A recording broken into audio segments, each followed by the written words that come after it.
கடத்தப்பட்ட உடவியலாளருக்கு கடத்தப்பட்ட உடவியலாளருக்கு எங்கே எங்கே எங்கே எங்கே காணாமலாக்கப்பட்ட உடவியலாளருக்கு படுகொலை செய்யப்பட்ட உடவியலாளருக்கு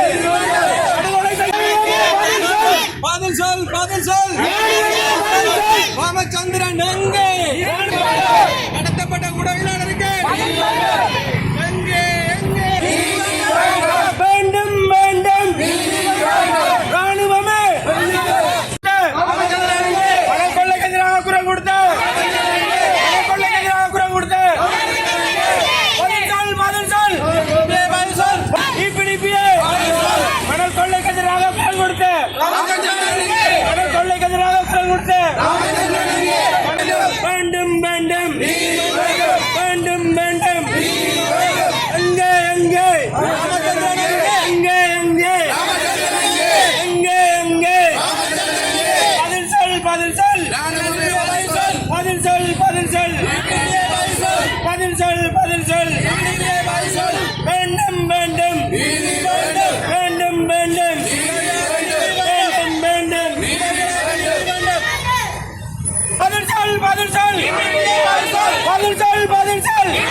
கடத்தப்பட்ட உடவியலாளர்களுக்கு மனக்கொள்ளைக்கு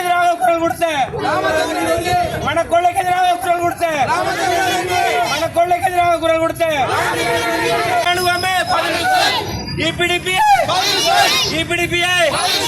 ராமச்சந்திரனுக்கு என்ன நடந்தது?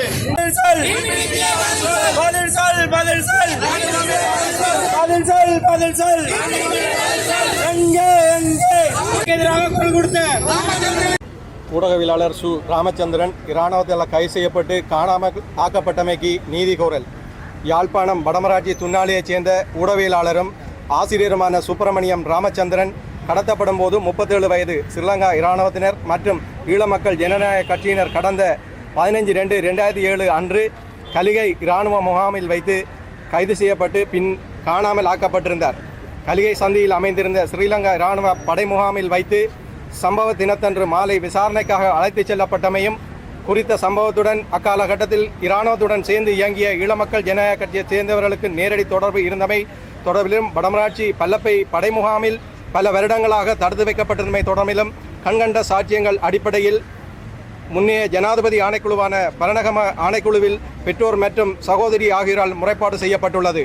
அது மாத்திரமல்லாது தொடர்ந்து வந்த சகல விசாரணை நடவடிக்கைகளின் போது இது தொடர்பில் முறைப்பாடு செய்யப்பட்டுள்ள போதிலும் எதுவித பதிலிருப்பும் வழங்கப்படவில்லை. கைது செய்யப்பட்டு முதல் வாரம் கைத்தொலைபேசி மூலம் அவரது சகோதரியருடன் ராமச்சந்திரன் தொடர்பில் இருந்துள்ளார். இதன்போது கலிகை படைமுகாமில் வைத்து தான் விசாரணைக்காக அழைத்துச் செல்லப்பட்டமை தொடர்பிலும் இராணுவத்தினரால் தடுத்து வைக்கப்பட்டிருப்பதாகவும் அவர் நேரடியாக தெரிவித்தும் உள்ளமை குறிப்பிடத்தக்கது. குறித்த சம்பவம் இடம்பெற்று இன்று 19 வருடங்கள் கடந்துள்ள நிலையில் அரசு தரப்பு இது தொடர்பில் அவருக்கு என்ன நேர்ந்தது என்பதை கண்டறியவோ உரிய நீதி விசாரணையை முன்னெடுக்கப்படவோ சம்பந்தப்பட்டவர்களை சட்டத்தின் முன் நிறுத்தவோ எதுவித நடவடிக்கைகளும் இதுவரை எடுக்கப்படவில்லை. இடைப்பட்ட காலத்தில் 2018ஆம் ஆண்டில் இறுதி காலகட்டத்தில் 3 மாத இடைவெளியில் தந்தையின் தாயும் தனது மகனை காணாமலேயே அடுத்தடுத்து உயிரிழந்துள்ளனர். ஏனைய கண்கண்ட சாட்சிகளும் கால நீட்சியில் மரணித்து விட்டன. இந்நிலையில் ராமச்சந்திரன் சகோதரி மட்டுமே தற்போது உயிர் வாழும் சாட்சியமாக நம்முடைய வாழ்ந்து வருகின்றார். அது மாத்திரமல்லாது கால நீட்சியும் ஏமாற்றமும் ஏற்படுத்திய உளச்சோர்வுக்கும் ஆட்படுத்தப்பட்டுள்ள நிலையிலும் இன்றும் தனது சகோதரனை காணும் பேராவலுடன் அவரது சகோதரி ஏக்கத்துடன் காத்திருக்கின்றார். காணாமல் ஆக்கப்பட்ட பின் அவருக்கு என்ன நடந்தது என்பதை நிரூபிக்கும் வகையிலான வலுவான சாட்சியங்களும் நேரில் கண்ட சாட்சிகளும் உள்ளதானதொரு அரிதான சம்பவங்களில் ஒன்றாக ராமச்சந்திரனின் விடயம் இருந்த போதிலும் இதுவரை அதற்கான நீதி பொறுமுறை ஆரம்பிக்கப்படாமலே வலிந்து மௌனிக்க செய்யப்பட்டுள்ளது. அத்துடன் 2004ஆம் ஆண்டு முதல் 2010ஆம் ஆண்டு வரை காலகட்டத்தில் ஊடகவியலாளர்கள் மற்றும் ஊடகப் பணியாளர்கள் என 44 பேர் கொல்லப்பட்டும் கடத்தப்பட்டும் உள்ளனர் என இலங்கை ஜனநாயகத்துக்கான ஊடகவியலாளர் அமைப்பு அறிக்கையிட்டுள்ளது. இது தவிர இறுதிப் போர் காலகட்டத்திலும் இவ்வாறு பலர் கொல்லப்பட்டுள்ளனர். தமிழ் ஊடக நிறுவனங்கள் மீதும் காலத்துக்கு காலம் பாரதூரமான தாக்குதல் சம்பவங்கள் மேற்கொள்ளப்பட்டுள்ளன. இவை எதுக்குமே இதுவரை எவ்வித நீதி விசாரணைகளும் மேற்கொள்ளப்படாதுள்ளது. ஆகவே ஸ்ரீலங்கா அரச படைகள் மற்றும் அதனோடு இணைந்து செயல்பட்ட ஆயுத குழுக்களினாலும் ராமச்சந்திரன் உள்ளிட்ட ஊடகவியலாளர்கள் கைது மற்றும் கடத்தல் சம்பவங்கள் மூலம் காணாமலாக்கப்பட்டும் படுகொலை செய்யப்பட்டமைக்கும் சுயாதீன சர்வதேச விசாரணை மூலமே எஞ்சியிருக்கும் சாட்சியங்களும் மௌனிக்கும் முன்னராவது உரிய நீதி கிடைக்க வழிவகுக்கும் என நாம் திடமாக நம்புகிறோம். குறித்த சம்பவத்தோடு மட்டுப்படுத்தப்பட்டதாக விசாரணை நடவடிக்கை முற்றுப்பெறாது பின்னிருந்து செயற்படுத்திய உண்மை குற்றவாளிகள் கண்டறிந்து நீதி நிலைநாட்டப்படுவதை உறுதி செய்யும் வகையிலாக முன்னெடுக்கப்பட வழிவகை செய்ய வேண்டும்.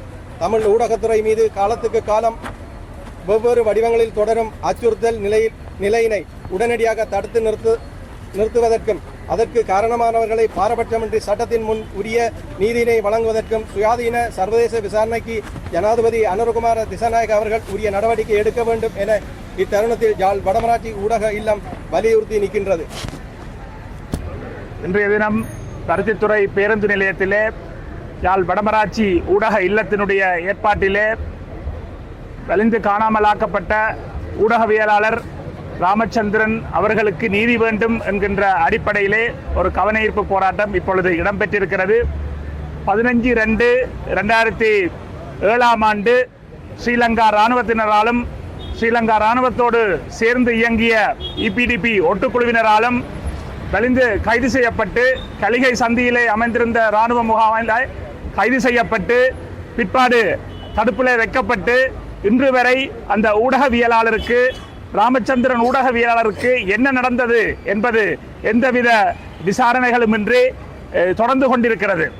பரணகம ஆணைக்குழுவுக்கு பெற்றோரும் சகோதரியும் தங்களுடைய வாக்குமூலங்களை பதிவு செய்து அதன் மூலமாக கூட எந்த ஒரு நடவடிக்கையும் இந்த நிமிடம் வரை எடுக்கப்படவில்லை. ஸ்ரீலங்கா அரசு காலத்துக்கு காலம் ஒவ்வொரு விதமான ஆணைக்குழுக்களை உருவாக்கி தமிழ் மக்களுக்கு தாங்கள் நீதியை கொடுப்பதற்கு நீதியை வழங்குவதற்கு முயற்சி செய்கிறோம் என்கின்ற ஒரு போலித்தன நாடகத்தை இந்த பரணகம ஆணைக்குழு சாட்சியங்கள் கொடுத்து கூட நீதி கிடைக்கவில்லை என்பது எடுத்துக்காட்டி நிற்கிறது.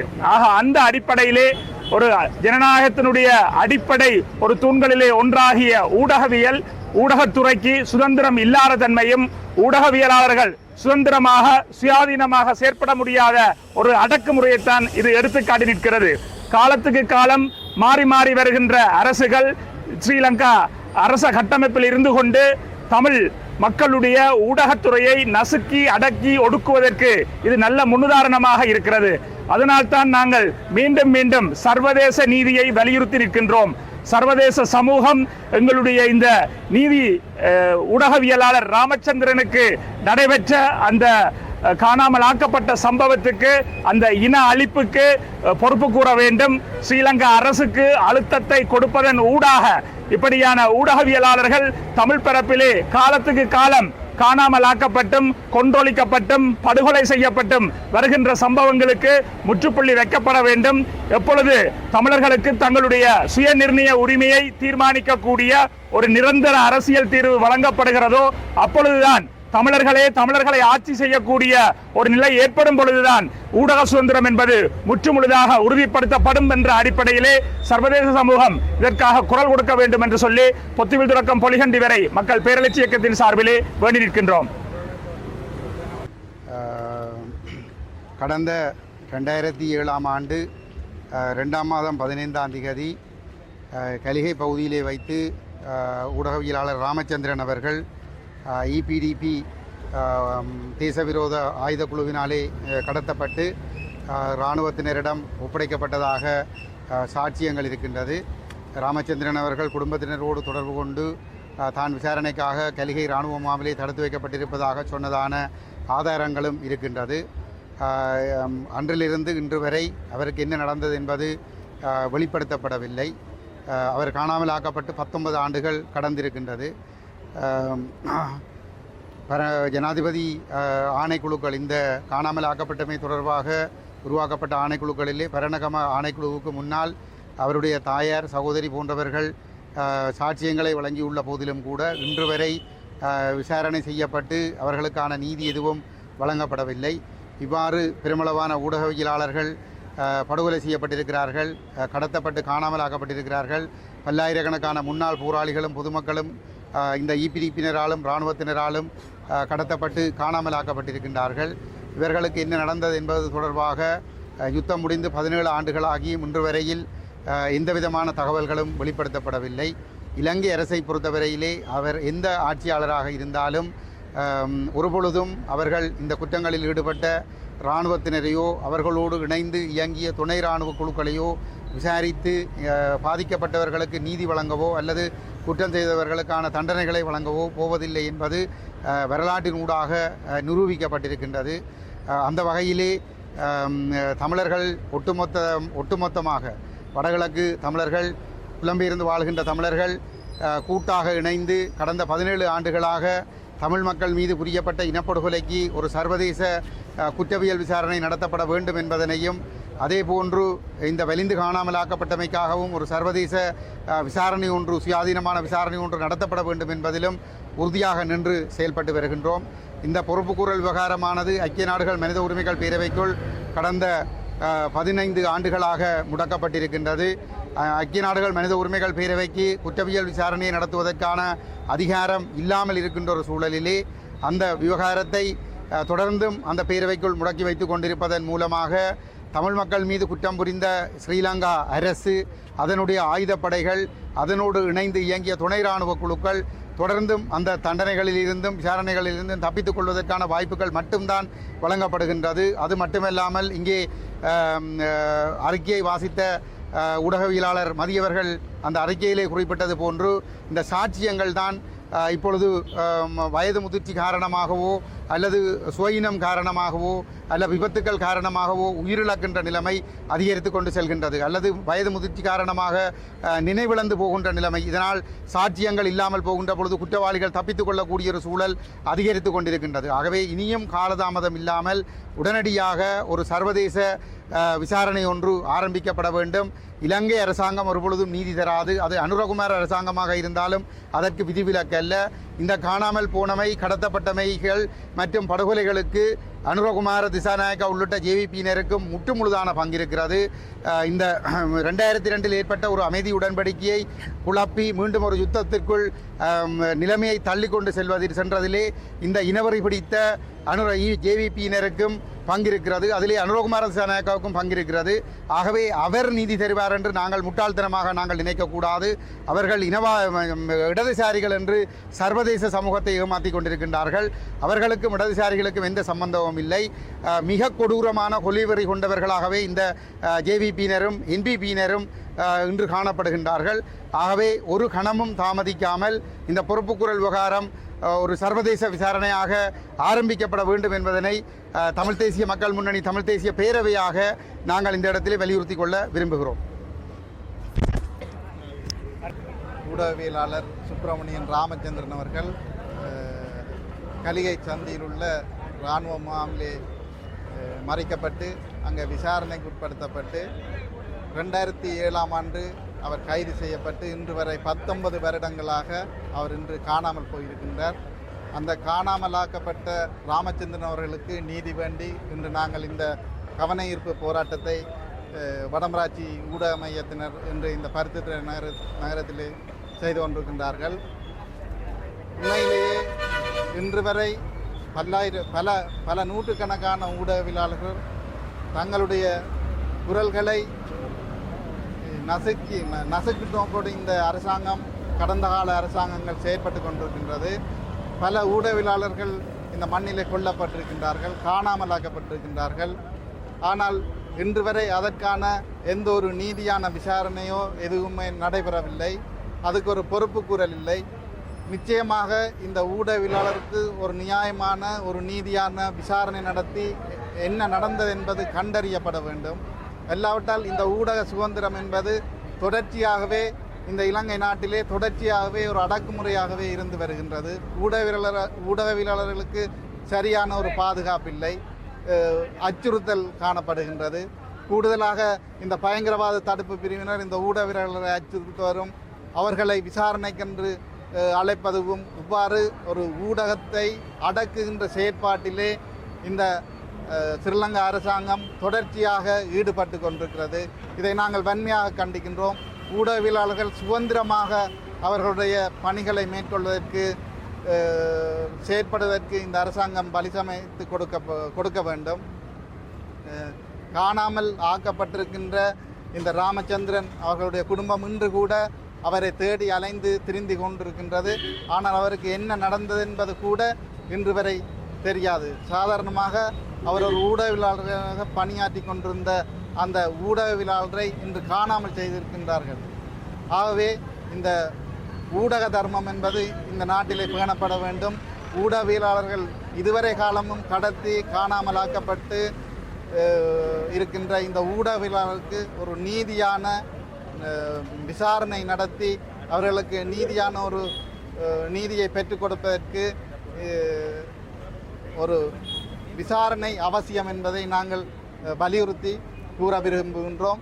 அதைவிட இந்த மண்ணிலே தொடர்ச்சியாக பாதிக்கப்பட்டு கொண்டிருக்கின்ற இந்த ஊடகவியலாளர்கள் அவர்கள் நிம்மதியாக சுதந்திரமாக இந்த நாட்டிலே செயற்படுவதற்கு இடமளிக்க வேண்டும் என்பதை நாங்கள் இந்த இடத்திலே வலியுறுத்தி கூற விரும்புகின்றோம். நன்றி.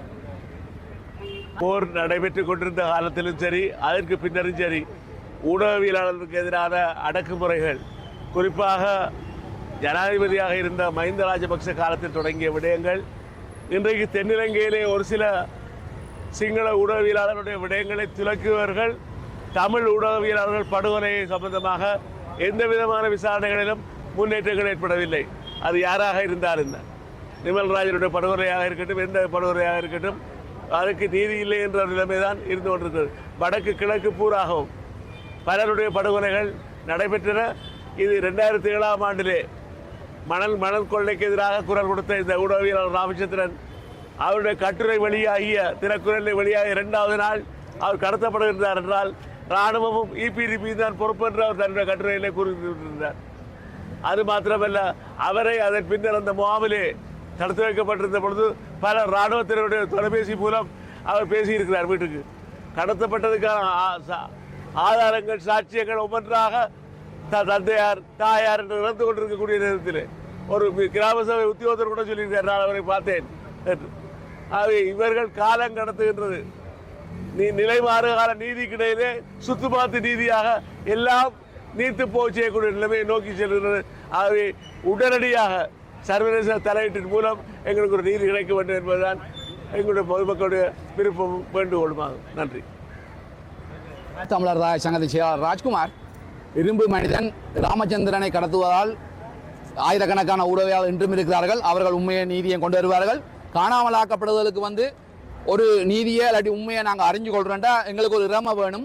தமிழருக்கான இறமை தான் அது எங்களுக்கு அதிகாரத்தை தரும். அதன் மூலம் நாங்கள் அதை பெறலாம். அண்மையில் டான் டிவியில் ஒரு ஊடகத்தில் பேராசிரியர் கணேசலிங்கம் அவர்கள் சர்வதேசத்துக்கு தமிழ் தேசியம் இப்போது தேவையில்லை என்ற ஒரு கருத்தை கூறுகிறார். ஆனால் தீர்வு தமிழருக்கு தான் தேவை.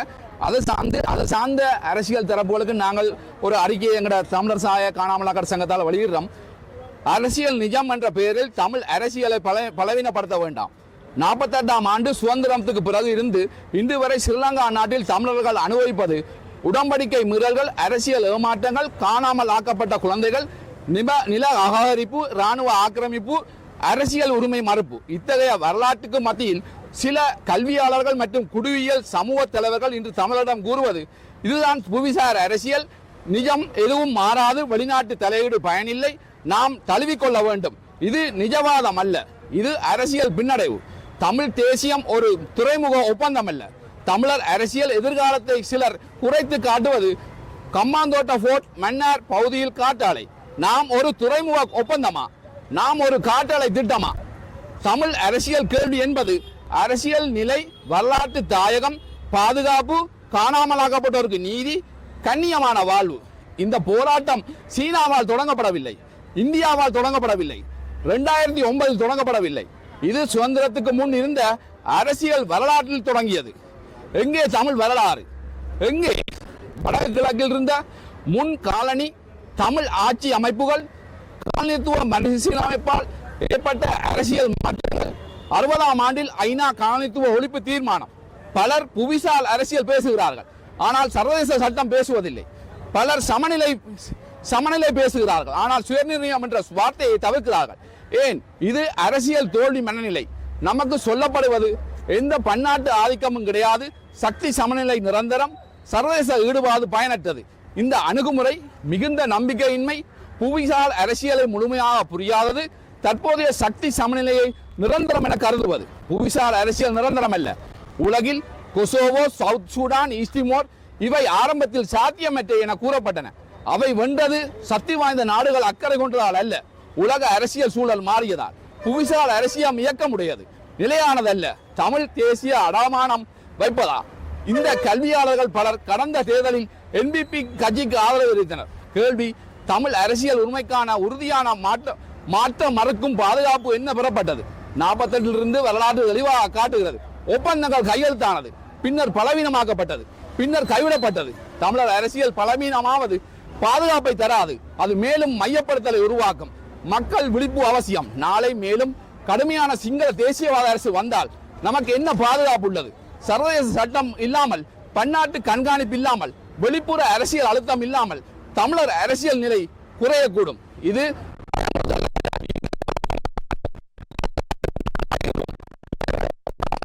குடும்பங்கள், விவசாயிகள், மீனவர்கள், மாணவர்கள், புலம்பெயர் தமிழர்கள், அறிவாளிகளின் நம்பிக்கையின்மையை உங்கள் எதிர்காலத்தை நிர்ணயிக்க அனுமதிக்காதீர்கள். கோருங்கள் சர்வதேச ஈடுபாடு, ஐநா காலனித்துவ ஒழிப்பு கொள்கையின் அடிப்படை, சட்ட ரீதியான பாதுகாப்பு, நீதி மற்றும் அரசியல் நிலை. இறுதி செய்தி: தமிழர் போராட்டத்தில் இந்தியா சீனா போட்டியில் ஓரங்கட்டு பிரச்சனை அல்ல, இது வரலாற்று சட்டம், உரிமை, பாதுகாப்பு ஆகியவற்றின் தேசிய கேள்வி. நாங்கள் நிரந்தர பலவீன கதையை மறுக்கிறோம். நிஜவாதம் என்ற பெயரில் சரணடைவதை மறுக்கிறோம். அமைதியாக இருப்பதை மறுக்கிறோம். வரலாறு நகர்கிறது, புவிசார் அரசியல் மாறுகிறது, நிலைத்திருக்கும் நாடுகளை வாழ்கின்றன. நன்றி. ஊடகவியலாளர் அவர்களுக்கு நாங்கள் முதல் வணக்கத்தை சொல்லணும். என்ன சொன்னால், எங்கட பிரச்சனைகள் என்ன பிரச்சனை என்றாலும் வெளிக்கொண்டு போகிறது எங்கட ஊடகவியலாளர். அவர்களை மதிக்க வேண்டும். அவர்களுக்கு இப்போ இந்த ராமச்சந்திரன் அவர்கள் கடத்தப்பட்டவர்கள் காணாமல் ஆக்கிவிட்டார்கள். அவர்களை இன்னும் விடுதலை செய்யவில்லை. அவர்களை தேடி திரியவும் அவர்களுடைய தாய் தந்தையரும் இல்லை. அவர்களை இறந்து விட்டார்கள். ஆனவடியினால அவர்களை விட முடியாது. ஊடகவியலாளர்கள் அனைவரும் சேர்ந்து நாங்களும் எங்களிடம் வீட்டிலும் காணாமலாக்கப்பட்டது, குடும்பமாக காணாமலாக்கப்பட்ட நாங்களும் சேர்ந்து அவர்களை எங்கு என்று விடாமல் அவர்களை நாங்கள் தேடி அவர்கள் எங்களுக்கு நீதி கிடைக்க வேண்டும் என்று நாங்கள் அவர்களை கேட்டுக்கொள்கின்றோம்.